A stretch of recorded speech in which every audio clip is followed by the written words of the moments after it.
40 साल एक लंबा वक्त होता है, लेकिन भोपाल के लिए ये 40 साल एक कभी न भरने वाले जख्म की कहानी है। चलिए आज समझते हैं कि ये सिर्फ एक औद्योगिक हादसे की कहानी क्यों नहीं है, बल्कि ये इंसाफ के लिए एक ऐसी लड़ाई की कहानी है जो आज तक जारी है।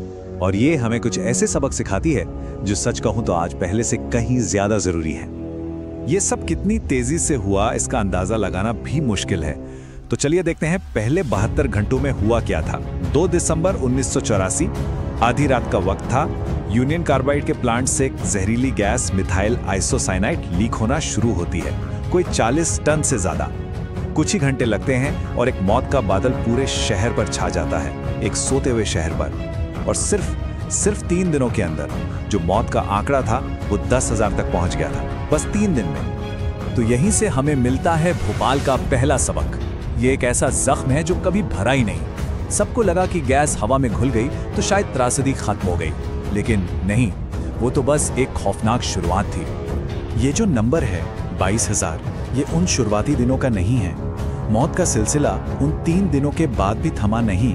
असल में धीरे धीरे गैस के लॉन्ग टर्म इफेक्ट्स की वजह से मरने वालों की तादाद 2 गुनी से भी ज्यादा हो गई। ये एक धीमी मौत थी जो सालों साल लोगों को मारती रही। मौतें तो हुई, लेकिन जो जिंदा बच गए उनकी कहानी भी कुछ कम दर्दनाक नहीं है। 5 लाख से ज्यादा लोग, सोचिए 5 लाख। ये वो लोग हैं जो आज भी फेफड़ों की बीमारियां, अंधेपन और ना जाने कितनी परमानेंट इंजरीज के साथ जी रहे हैं। ये एक दर्द है जो हर रोज उनके साथ उठता है। और बात यहीं खत्म नहीं होती। शायद सबसे दिल दहलाने वाली सच्चाई तो ये है कि ये जहर एक पीढ़ी से दूसरी पीढ़ी तक पहुंच गया। जो बच्चे इस हादसे के बाद पैदा हुए उनमें से कई जन्म से ही बीमार थे। उन्हें ऐसी परेशानियां थीं जो आम नहीं थीं। ये एक ऐसा जख्म है जिसे शायद आने वाली कई पीढ़ियां महसूस करेंगी। देखिए, जहर सिर्फ हवा में नहीं था, वो जमीन के अंदर भी उतर गया। आज भी उस प्लांट की जमीन में हजारों टन जहरीला कचरा दबा हुआ है और ये कचरा धीरे धीरे जमीन के पानी में मिल रहा है। और सोचिए, ये वही पानी है जिसे वहां के लोग रोज की जरूरतों के लिए इस्तेमाल करते हैं। तो एक तरफ पुरानी बीमारियां हैं और दूसरी तरफ ये जहरीला पानी। इससे लोगों की सेहत और उनकी कमाई दोनों पर लगातार हमला हो रहा है। तो एक तरफ तो ये तबाही थी लोगों की, पर्यावरण की, लेकिन इसके साथ साथ एक और कहानी चल रही थी और वो थी इंसाफ से इनकार की कहानी। और यहीं से मिलता है हमें दूसरा सबक कि कैसे बड़ी बड़ी कंपनियां या कहें कॉर्पोरेट पावर अपनी जिम्मेदारी से बच निकलती है, चाहे उसकी कीमत हजारों जाने ही क्यों ना हो।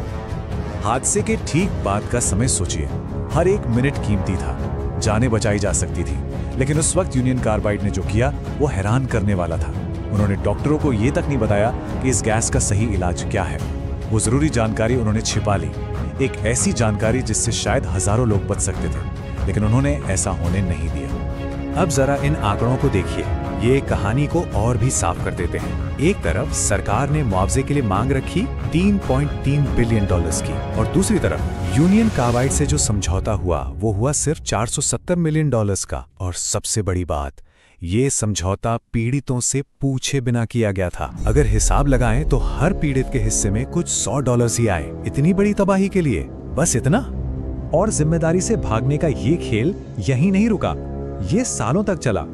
बाद में डाउ केमिकल नाम की एक कंपनी ने यूनियन कार्बाइड को खरीद लिया, तो लगा शायद अब कुछ होगा। लेकिन उन्होंने भी साफ साफ कह दिया, हमारी कोई जिम्मेदारी नहीं है, वो प्लांट कभी हमारा था ही नहीं। ये एक कानूनी दांव पेंच था, एक लूप होल जिसने उन्हें भोपाल के दर्द से पूरी तरह अलग कर दिया। तो सवाल उठता है कि आखिर न्याय मिला किसे? जब फैसला आया तो वो भी आधा अधूरा था। हाँ, यूनियन कार्बाइड की जो इंडिया वाली ब्रांच थी और कुछ भारतीय कर्मचारी थे, उन्हें दोषी पाया गया, लेकिन जो असल में जिम्मेदार थे, मतलब अमेरिका में बैठी मेन कंपनी और उसके बड़े बड़े अधिकारी, वो साफ बच गए। वजह, वो भारतीय कानून की पहुंच से बाहर थे। कह सकते हैं कि इंसाफ का तराजू कभी बराबर हो ही नहीं पाया। इतना अन्याय, इतनी निराशा, इसके बावजूद इस कहानी में एक उम्मीद की रोशनी भी है। और यहीं से हमें मिलता है हमारा तीसरा और शायद सबसे ज्यादा जरूरी सबक। ये सबक है भोपाल के लोगों के अटूट हौसले का, उनकी हिम्मत की कहानी। जब लोगों ने देखा कि न सरकार से मदद मिल रही है न कंपनी से, तो उन्होंने क्या किया? उन्होंने हार नहीं मानी। उन्होंने किसी का इंतजार नहीं किया, उन्होंने खुद ही एक्शन लेना शुरू कर दिया। अपनी जांच खुद की, ये पता लगाने के लिए कि सेहत पर क्या असर हो रहा है। दुनिया भर में कानूनी लड़ाई लड़ी और सबसे बड़ी बात, अपनी मदद के लिए खुद आगे आए। उन्होंने अपने ही दम पर संभावना और चिंगारी जैसे क्लिनिक बनाए। ये सिर्फ क्लिनिक नहीं है, ये असल में उम्मीद के घर हैं। आज यहाँ हजारों लोगों का इलाज होता है, उन्हें वो देखभाल मिलती है जो सरकारी अस्पतालों में भी नहीं मिल पाई। ये दिखाता है कि उन लोगों का हौसला कितना बुलंद था और है। तो अब 40 साल बीत चुके हैं, लेकिन भोपाल की लड़ाई आज भी जारी है और इसकी विरासत हमें एक बहुत ही जरूरी लेकिन मुश्किल सबक सिखाती है। एक ऐसी दुनिया के बारे में जहां बड़ी बड़ी कंपनियों की ताकत की कोई सरहद नहीं होती। तो आखिर में भोपाल की कहानी हमें एक बड़े और जरूरी सवाल के साथ छोड़ जाती है। एक ऐसा सवाल जो आज भी उतना ही बड़ा है जितना 40 साल पहले था, कि जब कोई कंपनी पूरी दुनिया में फैली हो, जब वो ग्लोबल हो, तो उसकी जवाबदेही किसकी है? उसे जवाबदेह ठहराएगा कौन?